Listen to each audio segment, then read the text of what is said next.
Assalamualaikum warahmatullahi wabarakatuh. Di sini saya akan mempresentasikan pemodelan dan simulasi berbasis agen untuk sistem industri kuliner. Nama saya Muhammad Fahrul Rizky, Al-Muzayyin Khairul Khuluq, NIM 11421019, Prodi Teknik Industri.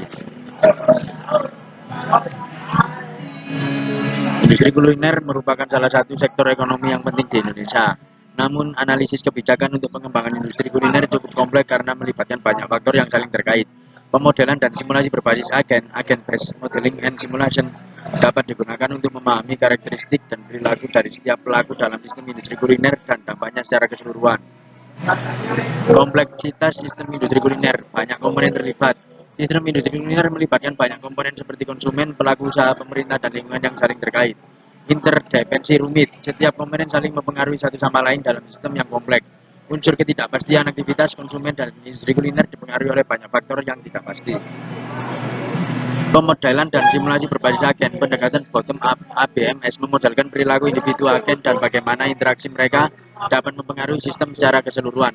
Fleksibilitas ABMS dapat menggambarkan sistem yang kompleks dengan berbagai komponen dan aturan yang dinamis. Analisis kebijakan ABMS dapat digunakan untuk menganalisis dampak dari berbagai kebijakan terhadap sistem industri kuliner. Komponen sistem industri kuliner, konsumen, aktivitas konsumen dalam memilih dan mengunjungi tempat kuliner. Pelaku usaha kuliner, aktivitas pelaku usaha kuliner dalam menjalankan dan mengembangkan usahanya. Pemerintah, peran pemerintah dalam membuat kebijakan yang mempengaruhi industri kuliner. Lingkungan, kondisi lingkungan sekitar yang mempengaruhi aktivitas industri kuliner. Perilaku agen dalam sistem industri kuliner. Konsumen mempertimbangkan faktor seperti jenis lokasi, harga, dan pengalaman dalam memilih tempat kuliner. Pelaku usaha kuliner menghitung keuntungan, melakukan pengembangan usaha atau perbaikan usaha berdasarkan kondisi keuangan. Pemerintah membuat kebijakan terkait pajak dan pengembangan kawasan industri kuliner. Lingkungan mempengaruhi aktivitas konsumen dan pelaku usaha kuliner melalui kondisi akses jalan dan keramaian. Pengujian dan analisis model memeriksa output model dalam perhitungan manual. Validasi menguji model dengan mengubah input dan melihat kesesuaian output.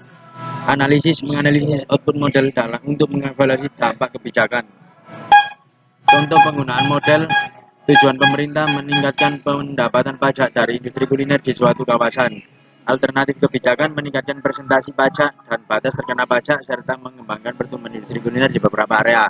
Analisis dampak model dapat digunakan untuk menganalisis dampak dari alternatif kebijakan terhadap pertumbuhan industri kuliner dan pendapatan pajak. Kesimpulan dan saran, ringkasan model dapat menggambarkan aktivitas agen dan dampaknya pada sistem industri kuliner secara keseluruhan.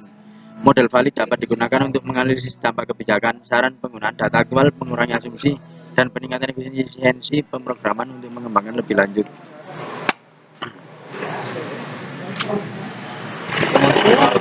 Sekian dan terima kasih yang dapat saya sampaikan. Apabila ada salah kata, mohon untuk dimaafkan.